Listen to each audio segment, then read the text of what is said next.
因为大家知道，从我们过去美中开始在做这些对抗以来，从经济、从军事、政治面向完全展开。有人就说了，这个到底要亲中、和中、亲美、亲中，包含经济跟价值之间的拉拔。有人说这样的一个协定可能都有一些不同层次的考量毕竟不管日本跟澳洲内部同样会有他们自己内部民众的一些观点、媒体的压力、在野党的一些压力对于他们是不是一意孤行，对于他们是不是过度的抗中，特别是澳洲在5、6月也准备进行大选所以有人说这也是一个非常重要的一个协定，各自可以帮日本跟澳洲，包含他们各自的总统跟这些首相可以来稳定一下内部，让他们知道说这是一个国际的一个趋势的一些发展真的是如此吗？老师您怎么看呢？我先来介绍一下日本岸田内阁目前的国防政策和中国政策是不是能够得到日本民众的认同，因为这在民主国家是个重要问题。那我呢就只举2个民调来说明情况。第一个呢是法国的国际广播电台报道的，那就是日本有一个非营利组织叫做 NPO 和中国的国际出版集团2家呢在去年8月到9月共同实施了第17届中日联合舆论调查，那采取问卷和面对面访谈的方式，在日本的抽样呢是1000个日本人。那这项调查显示，91%的日本民众对中国印象不佳，只有2.6%的日本人认为目前中日关系好，认为中日关系恶化的民众，日本民众有54.6%。那第2个民调呢是美国卡内基国际和平基金会今年发布的民调报告。那么根据美国重要的这个民意调查机构叫皮尤研究中心，它最近的民意调查，86%的日本人对中国持负面态度。那这2份报告的民调结果接近，也就是说大部分日本人对中国是持负面看法的。所以无论是上一届日本的菅义伟内阁还是这一届的岸田内阁，他们的对中国的国防政策都没有遇到民意的强烈反弹。实际上岸田内阁上台以后，他针对日本加强国防采取了一系列大动作，日本国内也没有民众的大规模抗议游行。这里我要介绍一下日本的公共电视台 NHK 去年年底在日本国内节目当中推出了一个叫做以台海危机为主题的特别节目，标题是台湾海峡发生了什么事？美中新冷战下的日本。这个节目是为日本公众介绍台海危机和日本的处境的。那这个节目呢，报道了台湾面临中国武力威胁的现况，也包括近期中共军机频频干扰台湾的防空识别区，还有为了因应共军，日本各地的美军基地所采取的行动。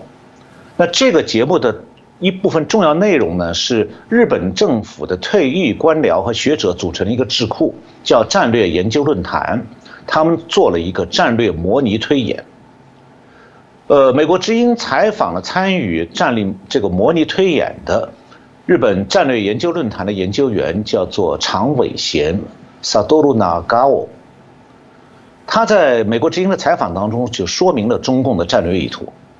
他是这样讲的，他说随着中国扩大他在太平洋地区的印太地区的影响力，如果占领了台湾，中国将可以将它的影响扩展到第一岛链以外的太平洋。他认为中国在南中国海打造人工岛并部署舰船和战斗飞机，在飞机和舰艇的支持下隐藏配备核导弹的潜艇，那么攻占南海的时候，南中国海将成为中国的要塞。中国呢将进一步把军事力量扩张到台湾的太平洋一侧。那攻占台湾的时候，中国将以南中国海的要塞和东中国海的要塞以及太平洋一侧的解放军包围台湾。然后 NHK 的这个特别节目指出，随着中美形成新冷战局面，台海局势的影响开始扩展到日本。那驻日美军更加活跃了，日本的自卫队在日本的西南地区也开始了新的部署和演习，以便跟上美军的步伐。那么此前呢，日本自卫队的前高层也进行了模拟台湾发生冲突的情况，以便是验证到时候日本将采取何种应对措施。那么常伟贤是这样表示的，他说为了围攻台湾，中国会将美日等外国军队驱逐在第一岛链中国一侧的水域之外，因此美军和日本自卫队必须继续在第一岛链中国一侧的海域加强部署军事力量。他说，美国目前努力在第一岛链上的西南群岛，就日本的西南群岛，部署足够数量的陆基反舰导弹。那计划呢，要把美国的海军陆战队重新组建为一个陆基反舰导弹部队。日本也将部署陆基反舰导弹部队。如果中国舰艇在围攻台湾的时候靠近第一岛链，日本和美国随时可以用导弹攻击。而且当美国海军进入第一岛链中国一侧的水域时，日美导弹部队都可以提供支援。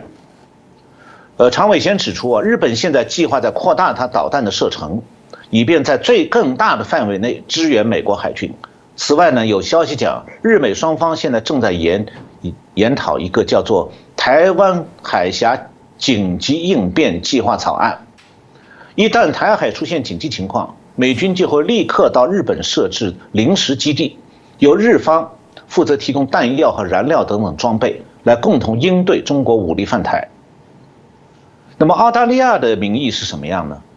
这个澳大利亚有一个研究国际关系的民间智库，叫做罗伊研究所，他一直在这方面的问题连续多年做民意调查。那从这个研究所网站上公布的历年民调资料看的话，澳大利亚人对中国和中国领导人的信任、热情和信心，从2017年开始下降，去年是创下历史新低。那历史上澳大利亚人对中国的经济增长看法是比较积极的，但去年的民调当中，连这一点也转向消极看法。那这个罗伊研究所的民调显示，澳大利亚和中国之间的经济和政治争端已经留下了明显的印记。一个明显的转变是，大多数澳大利亚人，就是占63%，现在认为中国对澳大利亚的安全威胁更大，比2020年比1年前大幅度增加22个百分点。那现在澳大利亚只有34%的人表示中国更像是澳大利亚的经济伙伴。那么这个比例呢，比2020年是降低21个百分点。现在93%的，就是几乎所有澳大利亚人都认为，中国在我们地区的军事活动让他们对中国的看法产生了负面影响。这种看法比2016年增加14个百分点。现在澳大利亚只有5%的人认为中国的军事活动产生了积极影响。那么这种澳大利亚人民对军事活动的担忧可能导致越来越多的澳大利亚人会认为说，中美之间在台湾问题上的军事冲突是未来10年对澳大利亚切身利益的重大威胁。那大多数澳大利亚人，就是56%，认为说澳中关系是对澳大利亚切身利益的严重威胁。另外2020年11月还有另外一项调查，在这个调查当中，82%的，就8%的澳大利亚人表示，他们担心中国对澳大利亚政治进程的影响。这种担心的比例比2018年增加了19个百分点，这也进一步证明了澳大利亚人对中共看法的恶化。那么澳大利亚的民意基本上和日本差不多，对中共威胁印太地区安全的一系列谋划都有清晰的认知。那么同时，澳大利亚和日本的民意对中共主动放弃对外扩张也毫不抱有期待。因此澳洲政府目前关于加强国防和印太地区维持稳定的参与这方面的决策，在相当程度上是反映了大部分民意的。最近这个澳大利亚有一个战略智库战略政策研究所发表了一篇文章，标题叫做深化澳日关系，向中国传递强烈信息。这篇文章解释了澳大利亚和日本最近刚签订这个协议的意图。文章是这样提的，他说澳大利亚和日本关系的优势之一是我们共同提供实质内容的能力，而不是口头夸大其词而无法取得实际成果。澳大利亚和日本基于共同的战略前景和价值观，以及跨越数十年建立的信任平台，这种关系具有深厚的内涵。从表面上看，旨在实现更密切防务合作的互惠准入协议，似乎只是整理我们部队如何互动的实际细节。但对于两个认真对待法治的国家来说，这些细节很重要。就如何访问彼此的军事设施，确保港口准入、登陆权、后勤支持、安全安排和法律制度达成一致以后，我们应该期待实际的军事合作的扩大。这可能意味着我们将看到大量日本自卫队人员与澳大利亚同行和美国海军陆战队在澳大利亚的达尔文港以外的地方进行锻炼和训练。日本的联合攻击战斗机也可以进入我们的训练场执行陆上任务。澳大利亚的潜艇和军舰可以在日本的军事基地外作战。我们的特种部队可以与东南亚伙伴合作，建立专业知识。这样的话，有力地表达了两个志同道合的民主国家如何合作塑造地区的安全成果。这是两个志同道合的民主国家向这个地区传达的信息，就是我们有更好的选择，而不仅仅是颤抖和服从北京的意愿。那么前面提到说，澳大利亚讲这是日本的优先事项，就是这个协议。为什么是这样？我想首先是和堪培拉一样，东京也是意识到了我们可以通过合作而不是单独行动来对地区安全施加更大的影响。东南亚是澳大利亚和日本的重要战略地区域，那中国正在全力推动东盟成员国脱离世界民主国家，并削弱他们的区域合作，但至今没有成功。通过调整我们在东南亚的外交努力，我们更有机会阻止北京把这个地区变成一系列孤立的附庸国。